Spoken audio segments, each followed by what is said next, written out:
Meus irmãos, vamos iniciar esse tempo, então, de escola bíblica dominical, uma classe única. E vamos começar orando, pedindo para Deus nos iluminar, nos ajudar, nos capacitar a compreender essas coisas. Vamos orar, meus irmãos. Senhor nosso Deus, nosso Pai, nós queremos louvá-lo pela Tua graça sobre nós, louvá-lo porque o Senhor nos permitiu estar neste momento aqui cultuando ao Senhor, glorificando o Teu nome, cantando a Ti, ouvindo a Sua palavra. Agradecemos porque ela já nos edificou. Pedimos, Pai, que o Senhor continue nos edificando, nos agraciando, Pai, por meio da Tua palavra, nos dando a condição, Pai, de sermos cada vez mais parecidos com Cristo. Rogamos essas coisas, crendo no Senhor, em nome de Jesus. Amém. Meus irmãos, hoje eu gostaria de trabalhar com vocês um tema bastante interessante que diz respeito à vida cristã, que é o coração. Falaremos um pouquinho sobre idolatria e um pouquinho sobre a tentação, sobre o fator externo que nos faz muitas vezes pecar. Ou nos faz é muito forte, mas nos influencia nisso. Não será possível a gente falar sobre todos os pormenores do que é o coração, de todas as faculdades dele, mas a nossa ideia é tentarmos ser o mais práticos possível nas nossas colocações aqui. Bom, então a minha ideia é tentar falar um pouquinho sobre por que nós desobedecemos a Deus. Nós temos instruções claras na palavra dele, nós temos a vontade dele muito bem expressa na Bíblia, mas muitas vezes nós não obedecemos. Se algum de vocês não se identifica com o que eu estou falando, então o teu lugar não é aqui, já é no céu, junto com Enoque, com Deus, com os anjos, porque você não faz parte dessa raça pecadora que geralmente são os homens. Mas via de regra nós somos pecadores. E mesmo que conheçamos a palavra, muitas vezes nós pecamos e caímos. E hoje eu gostaria de tentar ajudá-los a entender um pouquinho melhor do que é essa dinâmica, para entender como que você consegue atacar a questão, aonde você tem que atacar, aonde que você deve lutar. Ok? Então, hoje a ideia é falar um pouco sobre o coração. Eu tenho alguns livros que eu usei para trazer para vocês essa aula. Um deles, que eu gosto bastante, é esse do David Tripp, ou Paul Tripp. Aqui eu só tenho o nome dele em inglês. Em português eu acho que é Sexo e Dinheiro, Prazeres que te deixam vazios e graça que satisfaz. É isso mesmo o nome? Alguns eu acho que já o leram. Mas é um livro muito interessante que fala justamente sobre isso, sobre essas questões que vêm ao nosso coração. E o David, quando ele escreve esse livro, ele tem uma citação que eu acho legal, que ele fala que a obediência é a submissão de boa vontade do meu coração a Deus, que me faz fazer o que Deus ordenou sem objeção, desculpa ou demora. Isso é obediência, submissão, e é com boa vontade, e é do meu coração a Deus, que ele faz com que eu faça o que ele ordenou, mas sem objeção, sem desculpa e sem demora. Tá? Esse tipo de obediência é difícil. Existe aquela obediência forçada. Faça isso, não quero, mas tanto você sofreu, você faz. Tá? Acontece. Filho é mestre nisso, né? Faça isso, senão vai sofrer, vai apanhar, não sei o que, o filho vai e faz com a cara embirrada, mas faz. Não é esse tipo de obediência que Deus quer. A obediência que Deus quer é que ela é irrestrita, sem objeção, sem desculpa e sem demora. Isso requer o nosso coração voltado para Deus. É por isso que hoje eu gostaria de pensar com vocês sobre dois aspectos que dizem respeito à nossa obediência a Deus ou que nos levam à desobediência. Tem o aspecto interno, dentro de nós, e o aspecto externo, coisas que estão fora de nós. E eu vou passar um bom tempo falando do aspecto interno e depois explicar um pouquinho do externo e tentar trazer uma compreensão para os irmãos. Mas é importante entender, então, que existem esses aspectos. Eu poderia dividir em outras coisas, em outras ideias, mas eu queria pensar nessas duas hoje, tá? Eu não posso, de novo, exaurir o tema, é muita coisa, mas eu posso tentar dar algumas pinceladas em uma ideia introdutória do que é esse tema do coração. Primeira coisa, o aspecto interno é o coração, tá? É aquilo que está dentro de nós. Uma outra citação do David é a seguinte, ou do Paul Tripp. É importante entender que, assim como obediência, a desobediência não é apenas um conjunto de comportamentos, é antes uma condição do coração. Então é importante entender que a psicologia ou postura do coração por trás da obediência. A gente tem que sair um pouquinho aqui do que a gente vê simplesmente. Muitas vezes a gente olha para a questão do pecado como algo externo. Aquilo que é feito fora do corpo. Então a pessoa roubou, a pessoa adulterou, a pessoa bateu, a pessoa se... Essas coisas são pecados que se demonstram externamente, mas o pecado começa antes. Na verdade, não é só a parte externa, não é só a ação, mas começa lá dentro no coração. E é essa dimensão que eu queria trazer para os irmãos pensarem um pouquinho hoje. E isso diz respeito ao coração. O coração é uma coisa tão importante na palavra de Deus, meus irmãos, que se você olhar rapidamente e contar, isso aqui eu digo porque eu não contei, mas eu vi em um programa, mostra que a palavra coração aparece 850 vezes em 799 versículos. Ou seja, em toda a Bíblia você vai encontrar Deus falando sobre coração. Coração. Coração. E se ele fala tanto sobre coração, coração é importante. É uma questão que a gente tem que compreender melhor. E eu acho que nós muitas vezes não compreendemos muito bem. Então, na Bíblia, eu queria que a gente entendesse o que é o coração. A gente pensa muito sobre coração na questão de sentimento humano, né? É muito comum a gente ver as pessoas falando sobre coração como um sentimento, né? Só que o coração é muito mais do que apenas o sentimento humano. O coração, ele tem diversas ideias da Bíblia. Uma delas é o físico, é claro. Então você vai ver lá na Bíblia momentos em que a palavra fala sobre coração como o órgão físico. Tem alguns versículos que eu coloquei aqui, você pode depois verificar, mas esse tipo de coração não é o que a gente está tratando aqui. A gente quer falar sobre o coração aqui, ó, centro da personalidade humana.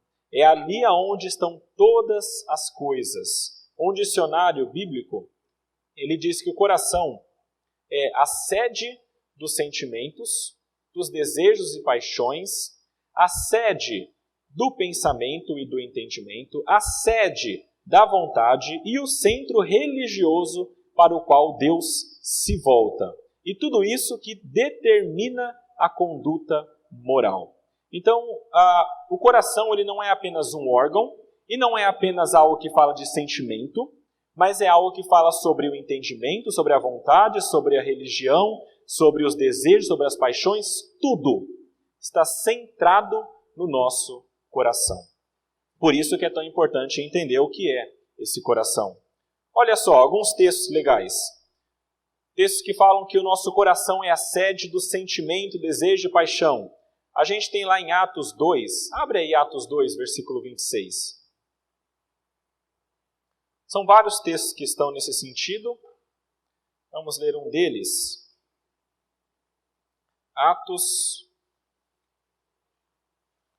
no capítulo 2, versículo 26.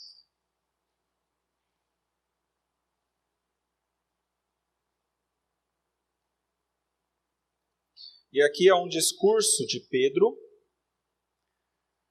buscando a conversão do seu povo. E no versículo 26, ele fala sobre Davi, onde Davi havia escrito: "Por isso se alegrou o meu coração, e a minha língua exultou. Além disso, também a minha própria carne repousará em esperança."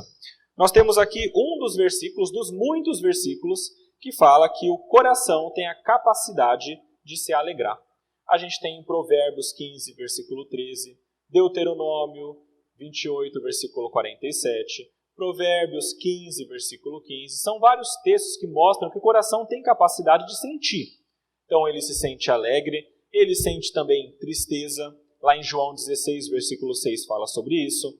Ele tem a vontade dele, Romanos 10, versículo 1 fala sobre isso. Romanos 1, versículo 24 fala sobre concupiscência, que é desejo também do seu próprio coração.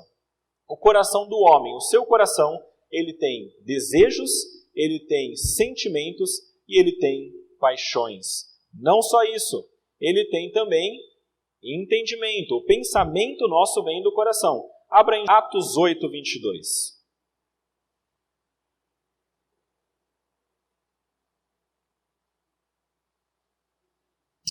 Atos 8, 22 deixa muito claro isso. Está escrito o seguinte: arrepende-te, pois, da tua maldade e roga ao Senhor, talvez te seja perdoado o intento do coração. Aqui falando de uma intenção que o coração tem, um pensamento, ele de fato pensa, ele de fato tem entendimento. Vamos ver Romanos 1, 21 também?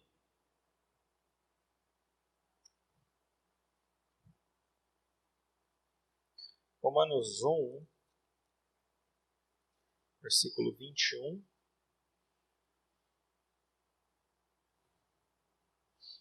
Esse aqui é um dos mais claros. Falando sobre aqueles homens que são idólatras. E ele fala o seguinte: porquanto, tendo conhecimento de Deus, não o glorificaram como Deus, nem lhe deram graças. Antes, se tornaram nulos em seus próprios raciocínios, obscurecendo-se-lhes o coração insensato, o coração que não tem sensatez. Então, meus irmãos, o coração na palavra de Deus, além de sentimentos, paixões e desejos, tem também pensamento e entendimento. Mas tem mais.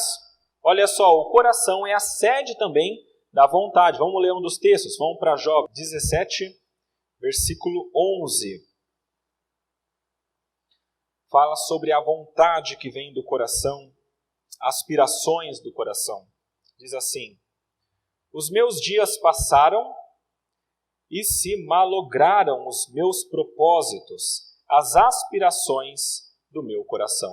Então, coloca propósitos e aspirações como coisas que vêm do nosso coração. Os outros versículos aí também vão falar a respeito disso. Isso aqui é só para a gente entender e ficar muito claro para a gente que o coração não é apenas um órgão e não é apenas sobre emoção. Então, quando a gente fala sobre coração na Bíblia, a gente está falando sobre sentimento, desejo, pensamento e, acima de tudo, talvez o mais importante, sobre o centro religioso do homem. E esse talvez seja o ponto mais importante que a gente tem de pegar aqui.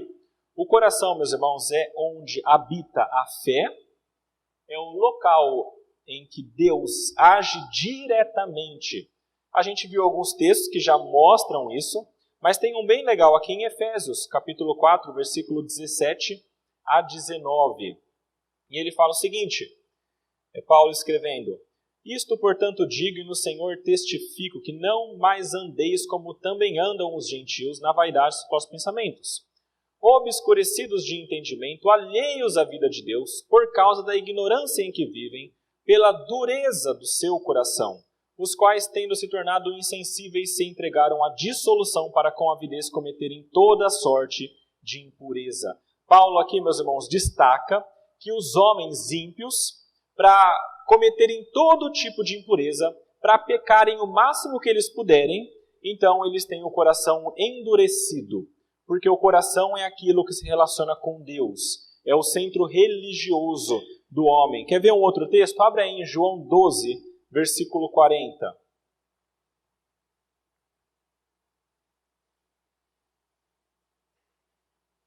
João 12, versículo 40.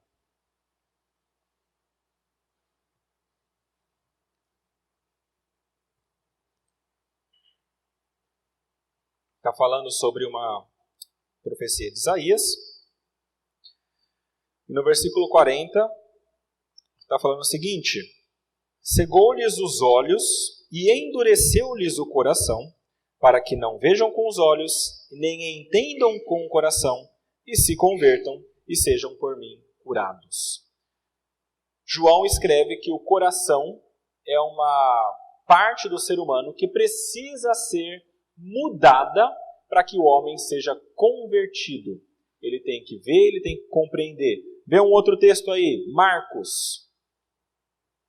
Marcos no capítulo 11.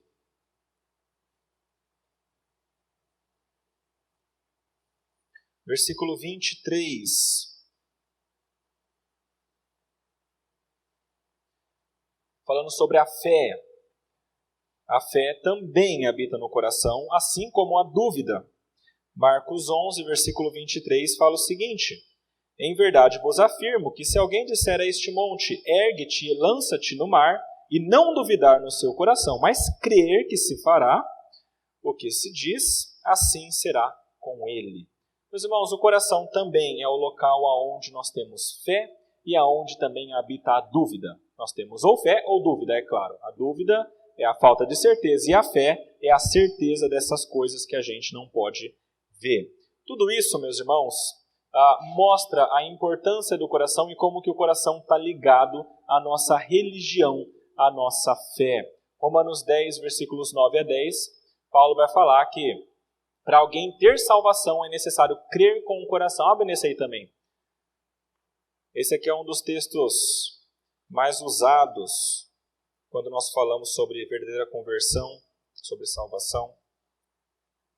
Atos Romanos, capítulo 10, versículo 9 e 10.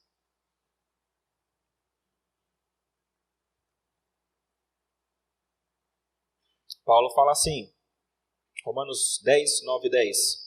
Se com a tua boca confessares Jesus como Senhor, e em teu corações creres que Deus o ressuscitou dentre os mortos, será salvo. Ou seja, se você só falar com a boca, não interessa. Você precisa crer, e a sua fé tem que estar no seu coração, porque é dali que ela sai. Porque com o coração se crê para a justiça, e com a boca se confessa a respeito da salvação. Meus irmãos, o coração é o nosso centro religioso. É ele que vai determinar aonde está a nossa fé, e é ele que vai determinar o modo como nós nos comportamos, que na verdade é o ponto mais importante aqui.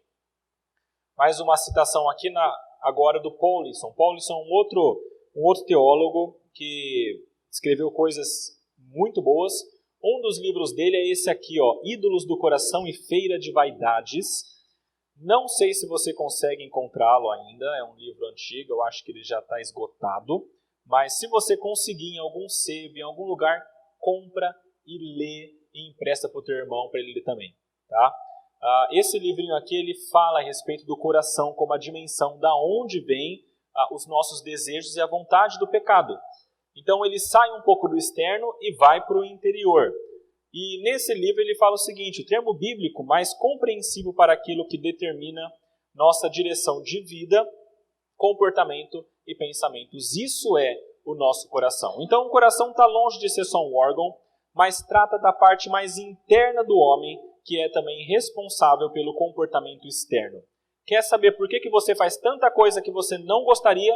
Entenda teu coração. Essa é a ideia. Você precisa entender o que se passa dentro do seu coração. Outra definição legal aqui. Essa aqui é do Huckman, um outro teólogo.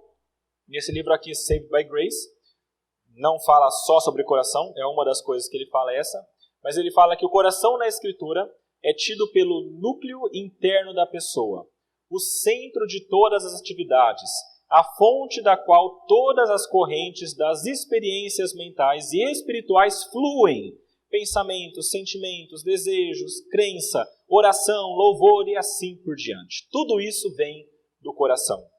Ou seja, se teu coração está alinhado com Deus, vai fazer isso tudo certo. Se não estiver, você vai pecar a rodo. Essa é a ideia. Se você não tiver um coração regenerado, então você vai caminhar sempre em pecados. É por isso que nós falamos que o coração tem disposição. Ele tem uma direção para a qual ele aponta. Ou o coração aponta para Deus e faz as coisas para Deus, ou ele aponta para o homem, para o pecado, para o mundo, para Satanás e outras coisas. É por isso que lá em Tiago, veja o que diz em Tiago, capítulo 1, versículo 14 e 15. Vou pedir para a igreja ler comigo isso aqui. Está aqui já projetado. Leiam comigo, meus irmãos. Cada um é tentado pela sua própria cobiça, quando esta o atrai e seduz. Então a cobiça, depois de haver concebido, dá à luz o pecado. E o pecado, uma vez consumado, gera a morte. Aonde começa o pecado? Na cobiça. E aonde está a cobiça? No coração. Desejos, paixões, lembra? No coração. Tudo isso começa lá dentro, no coração. Vocês se lembram dos 10 mandamentos? Isso eu acho que eu falei na aula passada ou retrasada para os jovens. Mas é uma das coisas que eu marquei muito, que o Francis Schaeffer me ensinou em um dos seus livros. O livro é A Verdadeira Espiritualidade, do Francis Schaeffer. Se você puder ler também, leia. Um ótimo livro, pequeno, curto, mas assim, no ponto, para falar sobre a nossa vida espiritual. E nesse livro é muito legal porque ele fala para a gente acerca dos 10 mandamentos, é uma ideia de alguns teólogos já, mas mostrando para nós que os 10 mandamentos estão centrados em algumas coisas, tá bom? Então olha só o que ele escreve, são 2 slides dele. Ele fala o seguinte: eventualmente a vida cristã e a espiritualidade não devem ser vistas como algo externo, mas interno. O clímax dos 10 mandamentos é o 10º mandamento, em Êxodo 20, 17. Não cobiçarás a casa do teu próximo, não cobiçarás a mulher do teu próximo, nem o seu servo, nem a sua serva, nem o seu boi, nem o seu jumento, nem coisa alguma que pertença ao teu próximo. O mandamento não cobiçarás é algo inteiramente interior. Cobiçar nunca é algo externo, desde a própria natureza do caso. É um fator interessante que este seja o último mandamento que Deus nos dá nos 10 mandamentos, sendo assim o eixo de toda a questão. Então, o Francis Schaeffer vai falar o seguinte: existem os 10 mandamentos, todos eles falam coisas importantes para nós, mas a maioria deles, ou todos na realidade, falam de coisas externas. Então, não matarás, é externo, não roubarás, é externo, não honra teu pai e tua mãe, é uma coisa que você faz externamente. Tudo isso é externo. Mas ele fala, existe um, que é lá no final, o 10º, que é interno. Ele fala de cobiça. Ninguém vê a tua cobiça. Só se você for muito, um olho gordo, assim, aberto. Mas geralmente não é possível ver isso. Você cobiça no coração e é lá interno. E você cobiça aquela coisa, seu coração sabe, mas ninguém mais. Esse é o único dos 10 mandamentos que é interno. Eu vou um pouco além de Schaeffer e eu acho que o primeiro também tem uma questão interna, que é a adoração a Deus. Não terás Deus diante de mim. Então você não vai adorar outros deuses, isso tem uma questão interna também. Mas a cobiça é a única que é apenas interno. E ele continua escrevendo o seguinte: o propósito de tudo isso é que nós cheguemos a uma situação interna e não meramente externa. Então os 10 mandamentos falam de coisas externas, pecados, mas o 10º fala sobre algo interno, porque Deus não quer que nós pensemos apenas no exterior, mas Ele quer que nós tomemos conta do nosso coração. Na realidade, nós quebramos esse último mandamento, não cobiçarás, antes de quebrarmos qualquer um dos outros. Qualquer hora em que quebramos um dos outros mandamentos de Deus, isso significa que nós já quebramos esse mandamento ao cobiçar. Isso também significa que qualquer hora em que nós quebramos um dos outros, nós quebramos esse último mandamento também. Então não importa qual dos 10 mandamentos você quebre, você quebra 2. O próprio mandamento e esse mandamento de não cobiçar. Ele é o eixo da roda. Então a ideia é que existe um mandamento central, que é o não cobiçar, e dele sai todos os outros. Mais ou menos assim. Você adultera? É claro. Mas como é que você... Isso é externo. Mas como que isso acontece? Você cobiça a mulher antes. Você rouba? Isso é externo. É claro, dá para ver. Mas como que isso começa? Na cobiça do coração. Você cobiça aquela coisa, então você subtrai para você.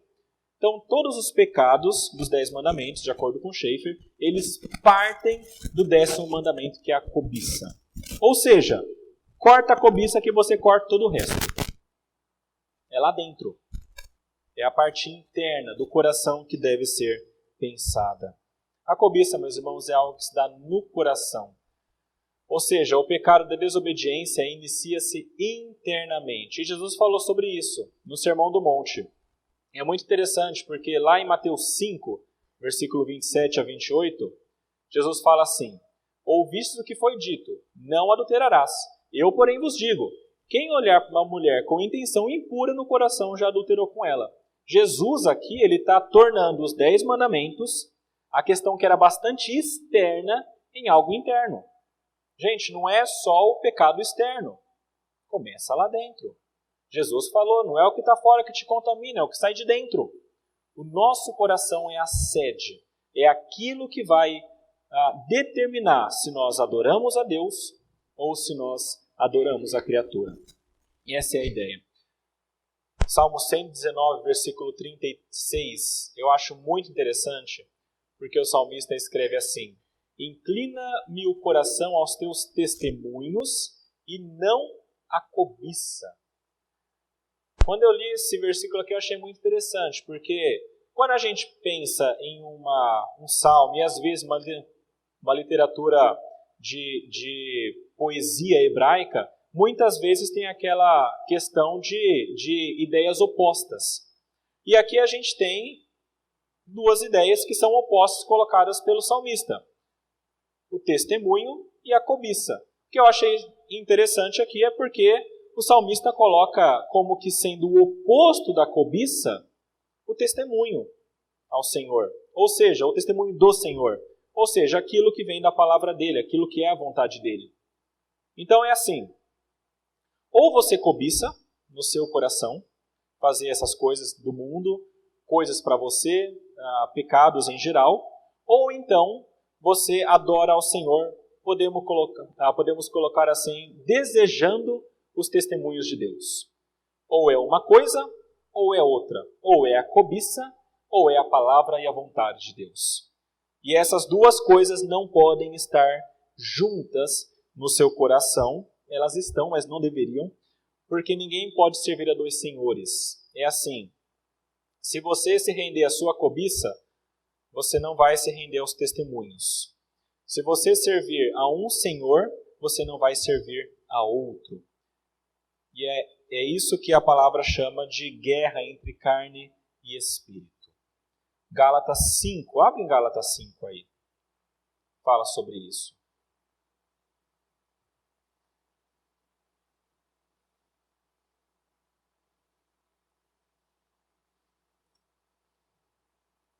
Gálatas 5 é aquele texto que fala sobre as obras da carne e o fruto do Espírito.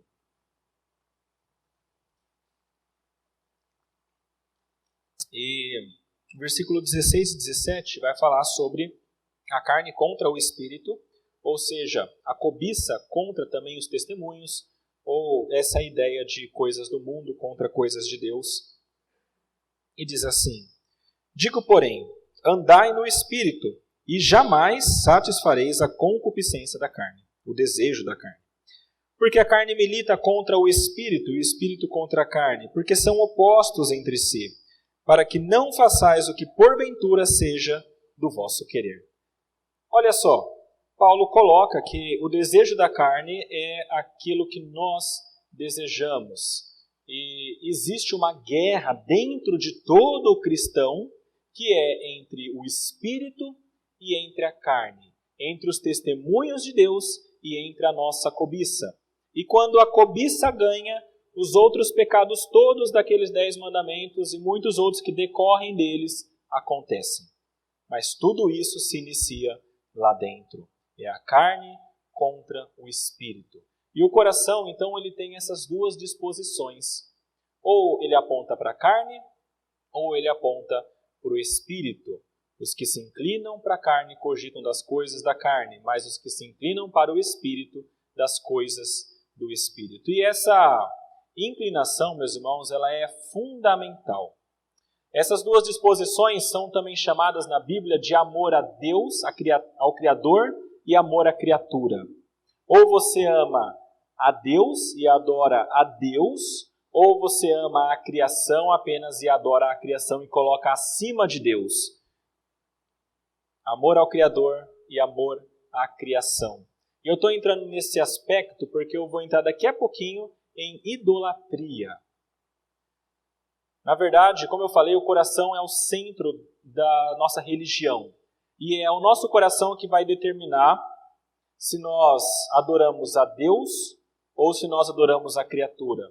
Se nós adoramos ao nosso Criador ou as coisas que Ele mesmo criou. O David Tripp, nesse mesmo livro do Sexo e Dinheiro, ele escreveu o seguinte: você não pode amar a criação mais do que ama o Criador. Assim, você não pode ter o dinheiro como o tesouro que você deseja e, ao mesmo tempo, dizer a si mesmo que você está vivendo para ganhar os tesouros eternos do reino de Deus. Ou você ama um, ou você ama outro. E isso tem a ver com idolatria. Um filósofo chamado Fabiano Oliveira, ele escreveu algo muito interessante. Tem um artigo dele bem legal, que chama-se Diagnosticando os Sintomas do Nosso Tempo, na parte 1, está na Fides Reformata, e ele escreve o seguinte, falando sobre o nosso coração estar voltado para Deus ou para outras coisas.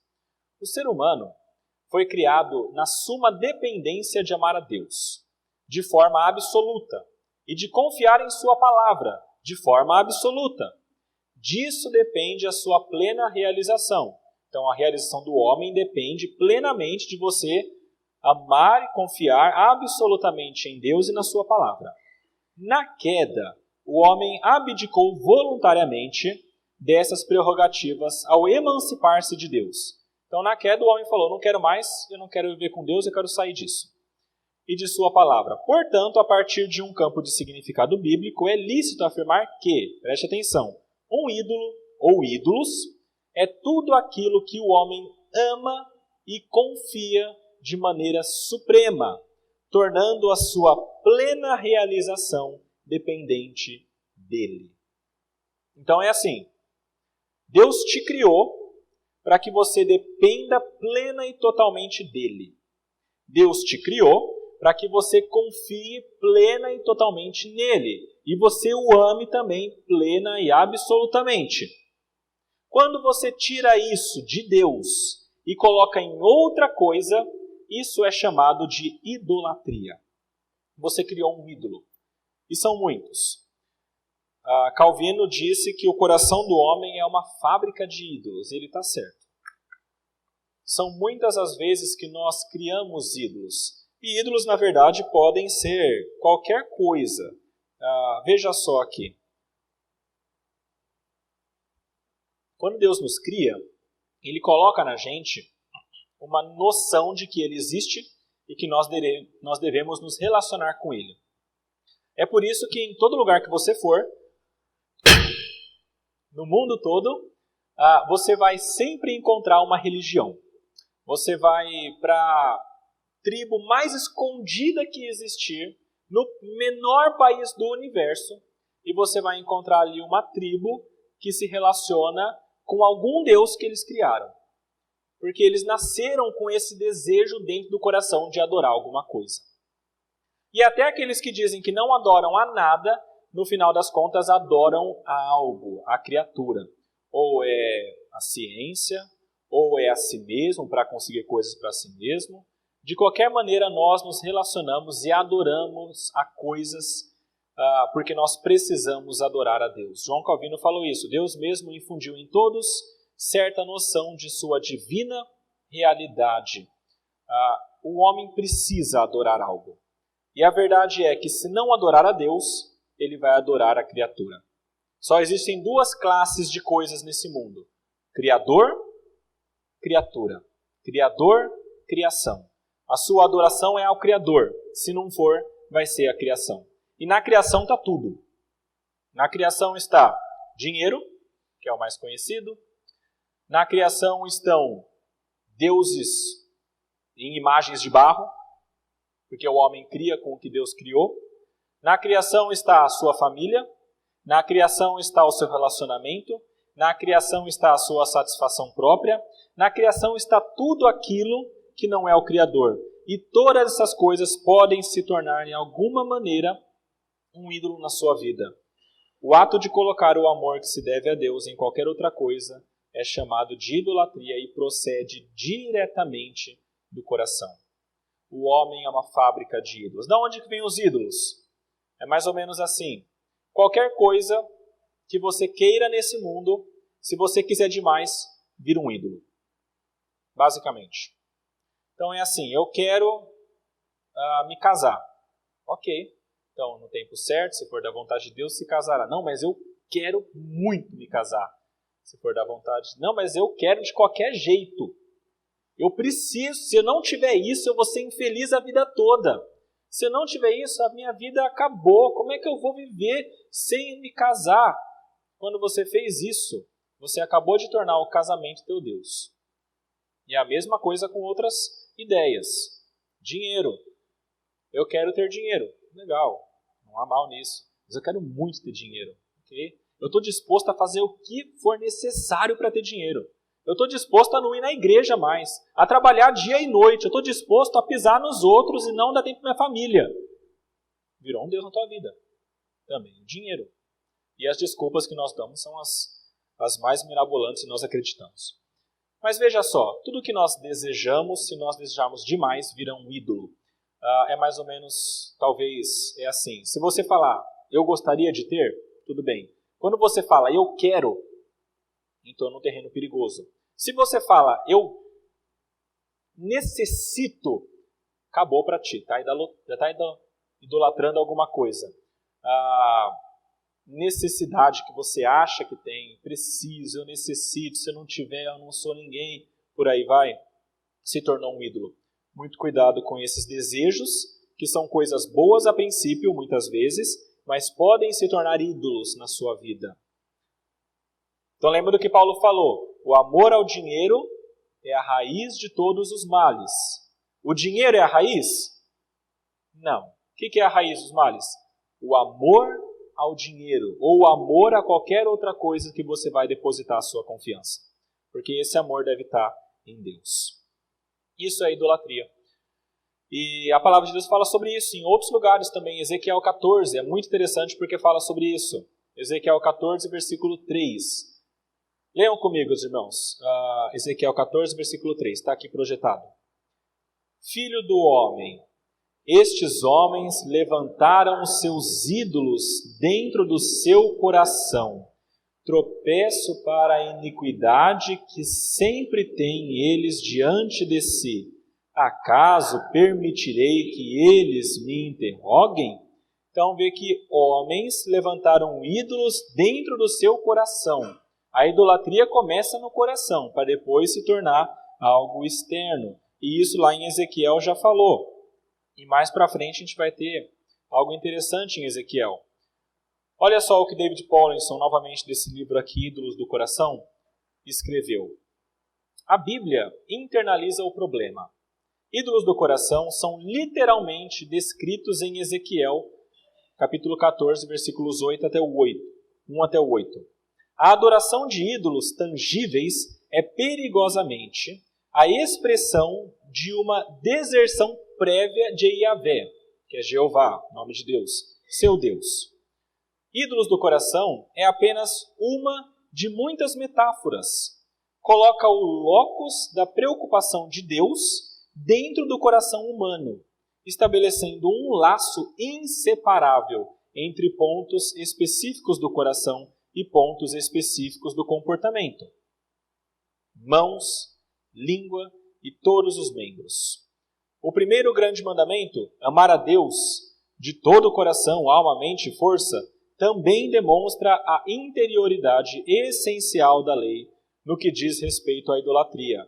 A linguagem do amor, confiança, temor, esperança, buscar e servir, termos descritivos do relacionamento com Deus verdadeiro, é continuamente usada na Bíblia para descrever nossos falsos amores, falsas confianças, falsos temores, falsas esperanças, falsas procuras e falsos mestres.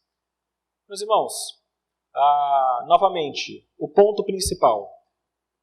Nós devemos amar, ter esperança em, ter medo de, procurar Deus. Quando nós tiramos isso de Deus e colocamos em outras coisas, isso se torna uma idolatria. No Antigo Testamento é chamado de idolatria. No Novo Testamento tem uma outra expressão legal, que se você procurar você vai encontrar bastante. Desejos. Desejos inordenados. Ou cobiças. Quando a gente lê a palavra cobiça no Novo Testamento, está falando sobre esses desejos que nós temos das coisas do mundo que podem se tornar ídolos. A questão principal aqui, meus irmãos, é como está escrito aqui. O homem caído não pode obedecer a Deus, porque ele é idólatra. O seu coração está em uma disposição contrária a ele, sendo seu amor depositado na criação.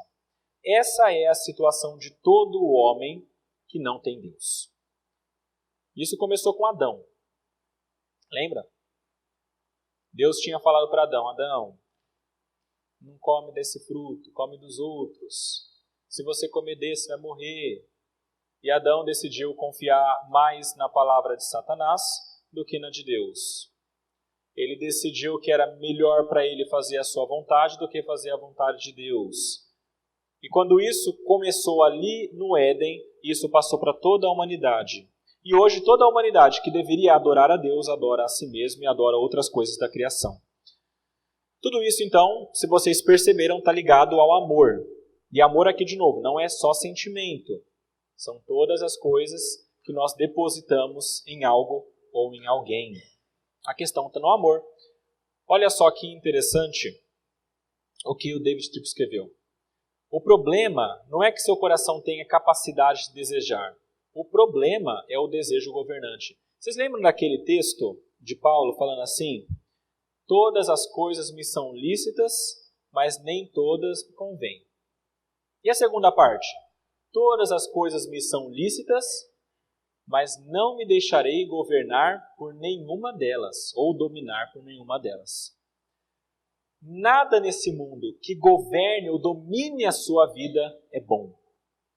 E o que dominar a tua vida é teu Deus. Interessante pensar, o que você está adorando hoje em dia, né? Quando a gente começa a pensar o que está dominando a nossa vida, a gente começa a perceber o quanto que a gente é idólatra e o quanto que a gente deveria se arrepender disso e começar a adorar a Deus. Se o que domina a tua vida é o dinheiro, ou seja, tudo que você faz é por dinheiro, por falta ou por ter, é teu Deus. Se o que domina a tua vida é a saúde, porque você quer ter a saúde, é teu Deus. Se o que domina a tua vida é a família, então você faz tudo pela família, mas nada por Deus, família é o teu Deus. Teu casamento, teus filhos, tudo isso. Teu emprego, a política, que hoje virou uma coisa, times de futebol, tudo que você vive em função de é o teu Deus que você deve pensar. Quem é ou o que é para você conseguir começar a lutar contra ele. Então aqui alguns exemplos legais são dados, né? Olha só, o primeiro que a gente viu foi o dinheiro, né? Lá em 1 Timóteo 6. Mas olha só alguns outros. Amor ao conforto. Só que é um Deus de muita gente, o conforto. O amor à segurança. Ó, aqui, quer ver um exemplo do amor ao conforto? Você chega na sua casa depois de um dia de trabalho e você faz o quê? Descansa, poxa, precisa de um pouco de conforto, né? Mas você se lembra que você não leu a Bíblia ainda. O que você faz? Sofá, Netflix, né? Ou alguma coisa assim, conforto. Mas você se lembra que mesmo depois de dia de trabalho, você chega em casa e você tem 5 filhos e a sua esposa que estão lá. E você, como um bom marido, deve dar atenção para eles. Ou o contrário, a mulher chega em casa e tem lá os filhos para cuidar também. Mas, muitas vezes, você tem e prefere o conforto. Então, o conforto virou o teu ídolo. Então, ao invés de você obedecer a Deus, os testemunhos de ser um bom marido, ser uma boa esposa, cuidar dos filhos, você obedece a tua cobiça. Conforto. Testemunhos e cobiça. Dá para entender como que as coisas se ligam? Essa é a ideia. Teu Deus pode ter o conforto. Pode ser a segurança, você faz tudo por conta da segurança, amor à família, tudo por amor à família, ao sexo, à religião. Olha só, interessante, a religião também. A religião vazia. Você faz tudo pela igreja, mas por Deus mesmo faz pouco. Você faz tudo aqui na igreja, mas você não lê a Bíblia em casa. Tudo isso aqui é amor a coisas que não são Deus. O principal de todos é o amor a si mesmo, porque os outros servem a esse teu ídolo maior, que é o seu próprio eu. E tudo isso deve estar em nossa mente. O que está dominando a minha vida que não é Deus? Somente Deus pode dominar a nossa vida. Jesus deu alguns exemplos também. Lá em Mateus 6, ele falou de amor às riquezas. Depois ele falou também do amor ao pai, mãe, mulher, filhos, irmão, irmãs e própria vida. E também falou de casas e campos. Então Jesus falou que amor a essas coisas não pode estar no lugar do amor a Deus. Se você quer essas coisas, você não quer a Deus. E você vai deixar essas coisas te dominarem. E naturalmente isso acontece. Novamente, meus irmãos, essa é a disposição natural do homem. Para o próprio conforto, para o seu eu, para as coisas deste mundo. Pela graça de Deus, ele foi misericordioso para conosco. Efésios 2, versículo 4 e 5. Leiam comigo, meus irmãos. Mas Deus, sendo rico em misericórdia, por causa do grande amor com que nos amou, e estando nós mortos em nossos delitos, nos deu vida juntamente com Cristo. Então veja, nossa situação natural é morte, e morte aqui é a separação de Deus e a adoração de coisas deste mundo que não é Deus. Naturalmente nós queremos essas coisas. A única maneira de nós queremos a Deus é se Deus der vida para o nosso coração. E Ele faz isso. Ele nos dá um novo coração. Lembra de Ezequiel? Ezequiel capítulo 36, versículo 24 a 27. Abram aí para vocês lerem comigo, porque eu acho que está um pouco pequeno aqui para todo mundo ler.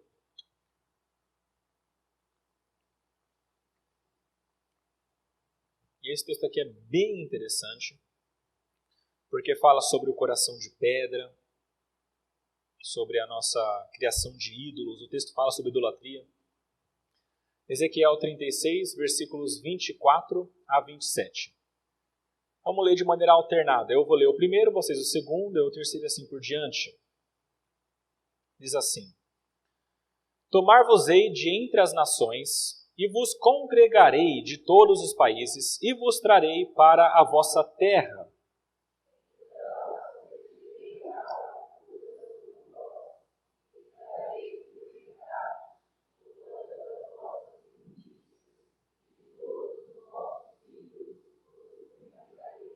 Dar-vos-ei coração novo, e porei dentro de vós espírito novo. Tirarei de vós o coração de pedra, e vos darei coração de carne.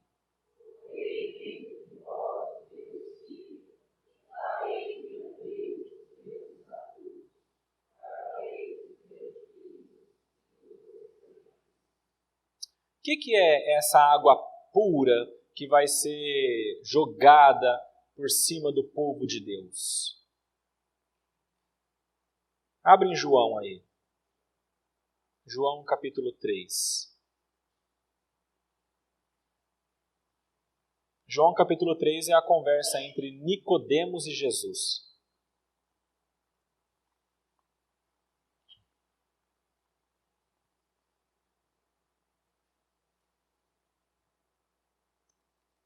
João capítulo 3, nos versículos 5 e 6, ele fala o seguinte: Nicodemos pergunta como que pode um homem nascer de novo e tudo mais, e aí Jesus fala: em verdade te digo, quem não nascer da água e do Espírito não pode entrar no reino de Deus. O que é nascido da carne é carne, e o que é nascido do Espírito é Espírito. A palavra de Deus no Antigo Testamento fala sobre a vinda do Espírito Santo e do Messias como uma época onde há essa água pura, e fala sobre a purificação que vem com a água. No Novo Testamento isso é retomado. Jesus fala por 2 vezes em João a respeito disso. Lá em João 4 ele fala que ele é a fonte da água viva, que vai dar essa água para satisfazer e para dar a vida eterna. E lá em João 7 também, onde ele fala que quem crer nele, do seu interior fluirão rios de água viva. Essa água que vem da parte de Deus nesse sentido é o Espírito Santo. O Espírito Santo vem e pela graça de Deus atua no nosso coração, retira o coração de pedra e coloca o coração de carne. E agora que você tem o Espírito Santo, seu coração não é mais de pedra, mas de carne, você tem a condição de lutar contra a idolatria. Por isso que ele fala, olha só, sereis purificados de todas as vossas imundícias e de todos os vossos ídolos vos purificarei. Isso com a atuação do Espírito Santo na nossa vida. Então a profecia, ela lembra o que acontece lá em João 3. A questão é que Deus, por amor do seu nome, promete que um dia purificará seu povo dos seus ídolos, bem como o tornará capaz de obedecê-lo, concedendo uma nova disposição no seu interior, no seu coração. Lutero, quando fala sobre isso, tem uma citação, mas está acabando o nosso tempo, eu acho. Vou pular essa citação, vou caminhar aqui mais um pouquinho. Quando a gente fala sobre o coração que Deus dá para a gente chama isso de regeneração. Ou seja, para que a gente consiga lutar contra os ídolos, a idolatria, a primeira coisa que a gente precisa ter é a fé em Jesus Cristo para nós sermos do povo dele. É mais ou menos assim. Se uma pessoa que não tem Deus tentar se livrar dos ídolos, ela não vai conseguir. Porque o coração dela ainda é de pedra. Porque ela não tem o Espírito Santo para que ela consiga fazer isso. Somente quando ela tiver o Espírito Santo ela vai conseguir. O Huckman fala uma coisa muito interessante, olha só. Isso aqui é a ideia do quanto Deus trabalha e quanto nós trabalhamos. Nós devemos afirmar fortemente que a regeneração, no sentido no qual nós estivemos discutindo, como a implantação de nova vida espiritual, não é um ato no qual seres humanos cooperam com Deus. Ou seja, é Deus quem faz e somente Deus. É Ele que vai dar vida no seu coração. Regeneração, em outras palavras, é monergista. É mono, um só, ergon, trabalho, somente um lado trabalha. Somente o lado de Deus que te dá vida. O trabalho de Deus apenas. Não sinergista, que é o trabalho em dupla. Algo que é completado por Deus e o homem e Deus trabalham juntos. Então é só Deus que dá a vida nova. No entanto, uma coisa é importante você entender. Você é idólatra e você adora as outras coisas e não a Deus. E para você adorar a Deus, Deus tem que dar vida no seu coração. E Ele faz isso. Isso não significa que você não tenha de fazer nada, tá? É importante que você entenda que além do que Deus faz, existe algo que você deve fazer. E isso não pode ser esquecido. Eu acho que muitas vezes nós deixamos isso passar. Quando nós recebemos a vida nova de Deus, Ele nos dá a condição de vivermos uma vida santa. Mas isso depende grande parte de como que nós reagimos a isso. Isso não quer dizer que a sua salvação vem de você, mas a santificação depende de como você trabalha, de como você age, de como você faz as coisas nessa vida e o quanto que você quer ter essa vida santa. Meus irmãos, eu vou caminhar aqui para o final porque nosso tempo vai acabar. Eu não quero que isso aconteça. Então, eu vou chegar aqui apenas nesse slide aqui para a gente conseguir finalizar. Olha só. Sempre que a gente peca, isso vem do nosso coração. Os diversos pecados visíveis, que podem ser chamados de idolatria, glutonaria, ansiedade, ingratidão, obsessão por comida, desordens alimentares, irritabilidade quando alguma coisa acontece, manipulação para conseguir o que você quer, comer para se sentir bem. Essas coisas, isso aqui é de um exemplo sobre a alimentação, tá? São subprodutos dos ídolos que retêm o meu coração. Então, sempre que um ídolo estiver dominando o meu coração, eu vou ter alguma ação externa que vai demonstrar isso. E essa atuação, essa ação externa, são todos os tipos de comportamentos problemáticos que a gente tem na vida. Então, Então, todo tipo de comportamento problemático que é pecaminoso, isso vem do nosso coração e diz respeito a Deus. É por isso que a gente fala que para que você consiga ter uma vida plena e boa nesse mundo, você precisa de Deus e precisa da palavra de Deus te guiando. Agora, como foi falado aqui, tudo isso começa no coração. Tem duas coisas importantes para você entender aqui. Primeira, para você começar a lutar, você tem que ser crente, ou seja, ter recebido o coração novo.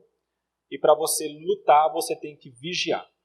E você tem uma ação sua a ser feita. Mateus 26:41 fala: vigiai e orai, para que não entreis em tentação. O espírito, na verdade, está pronto, mas a carne é fraca. Se você simplesmente achar que porque você é crente, você não vai caminhar pela idolatria, está errado. Você ser crente te dá a condição de lutar. E agora, como crente, você deve fazer isso. Eu vou só dar uma pincelada nisso aqui, porque é importante. E encerro, não vou passar tudo. Meus irmãos, existe um problema muito grande quando nós pecamos, que é o fato de nós colocarmos a culpa do nosso pecado nas coisas. E isso é o fator externo. Por exemplo, tem aquele ditado que fala que a ocasião faz o ladrão. Já viram isso, né? Ou seja, se eu deixar aqui R$500 e alguém que está com dificuldade em casa ou não tiver comida, a família passando necessidade, essa pessoa vem aqui e vai pegar os R$500 porque é a ocasião que está fazendo com que ela faça isso. Essa ocasião a gente chama biblicamente de tentação. Quando aparece uma tentação, isso faz com que nós caminhemos para cometer o pecado. O problema maior disso é a gente colocar na tentação a culpa principal de tudo.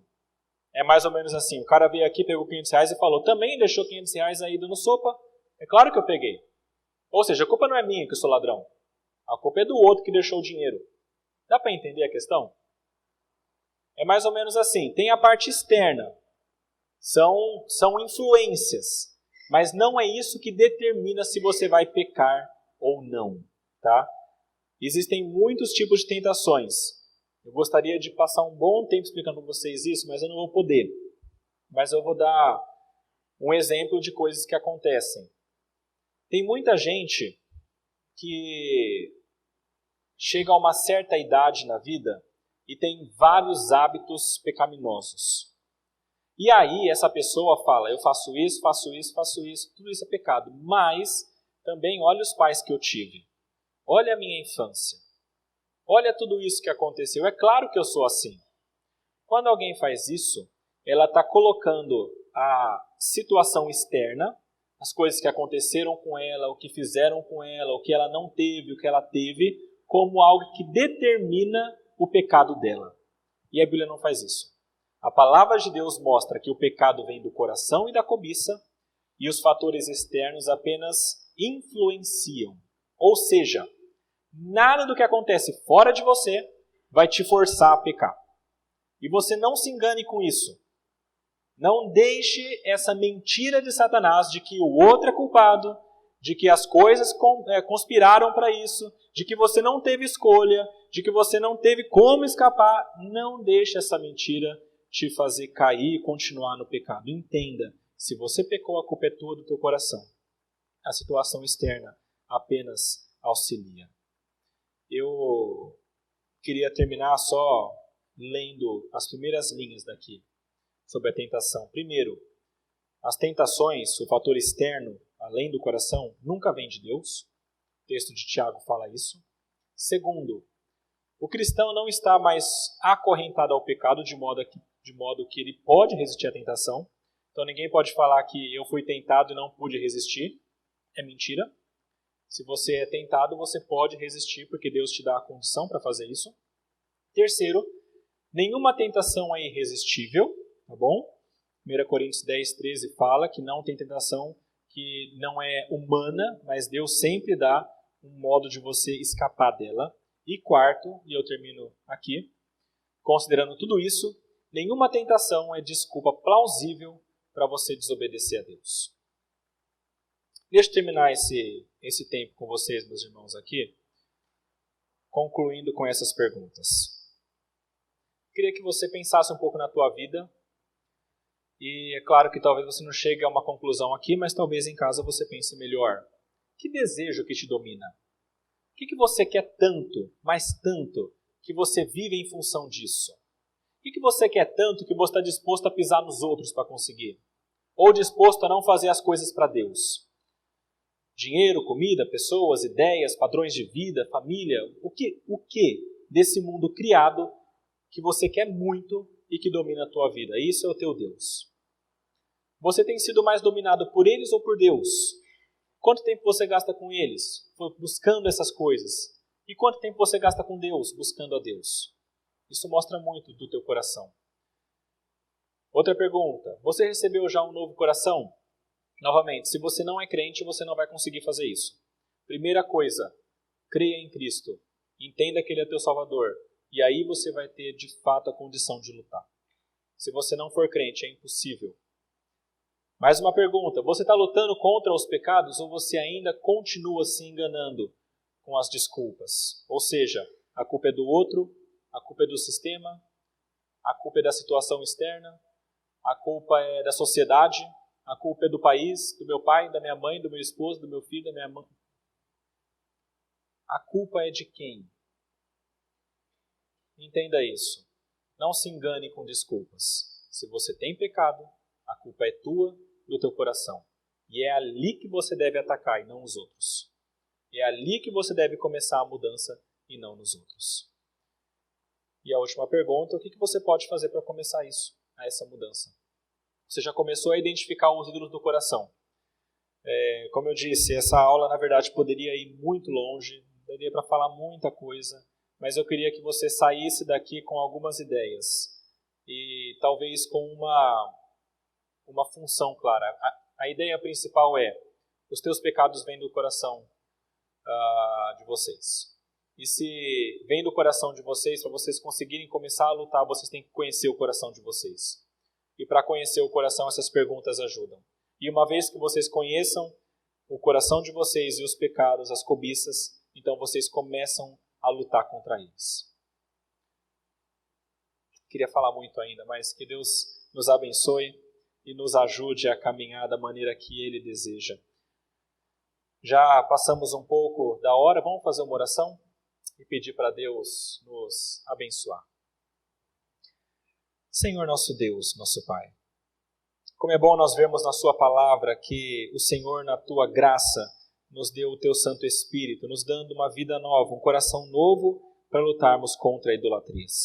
Pedimos que o Senhor nos ajude a identificarmos os ídolos que habitam em nosso coração e, identificando estes ídolos, nós possamos lutar contra eles e adorar ao Senhor somente.